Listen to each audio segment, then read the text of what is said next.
بسم اللہ والصلاۃ والسلام علی رسول اللہ۔ اچھا، ایک جملہ جو ہم نے لکھا ہے اور اس کا لوگوں نے مطلب پوچھا ہے کہ ہم نے لکھا کہ ہم علی والے ہیں۔ اس کا کچھ لوگ پوچھ رہے ہیں کہ مفتی صاحب اس کا مطلب کیا ہے، کیونکہ یہ جو رافضی ہیں شیعہ وہ کہتے ہیں ہم علی والے ہیں، اور وہ خلفائے ثلاثہ کو نہیں مانتے، خلفائے راشدین کو نہیں مانتے۔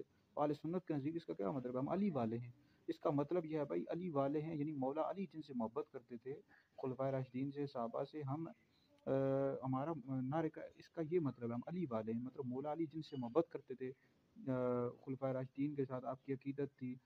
پھر آپ جب پہلے خلیفہ راشد بنے حضرت سیدنا ابوبکر صدیق رضی اللہ تعالیٰ عنہ، ان کی آپ نے بیعت کی، ان کے آپ وزیر ہے، پھر حضرت عمر کے، پھر حضرت عثمان کے رضی اللہ تعالیٰ عنہ مجمعین، تو آپ ان سے محبت کرتے تھے، ان کے وزیر رہے، مشیر رہے، علی والے ہیں ہم، تو ہم ایسے علی والے ہیں۔ یہ ایسے ہی جیسے رافضی شیعہ نعرے لگاتے رہتے ہیں ہم علی والے ہیں، اور خلفائے ثلاثہ کو مانتے کیوں نہیں ہیں، اور صحابہ کو بھی نہیں مانتے، تو ان سے بغض اور کینہ رکھتے ہیں۔ تو یہ اس طرح کا اگر کوئی شخص مولا علی کو مانتا ہے اور خلفائے ثلاثہ سے محبت نہیں رکھتا، ان کو نہیں مانتا، خلافت کو نہیں مانتا، تو ایسا شخص گمراہ ہے۔ اور خلفائے ثلاثہ کی خلافت کو نہیں ماننا، حضرت ابوبکر حضرت عمر کی خلافت، یہ تو کفر ہے۔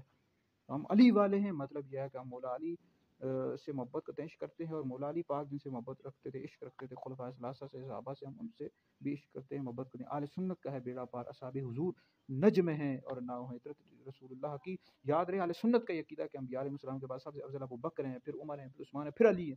جو شخص مولا علی کو ابو بکر عمر سے افضل بتائے، ایسا شخص گمراہ بددین ہے اور اہل سنت سے خارج ہے۔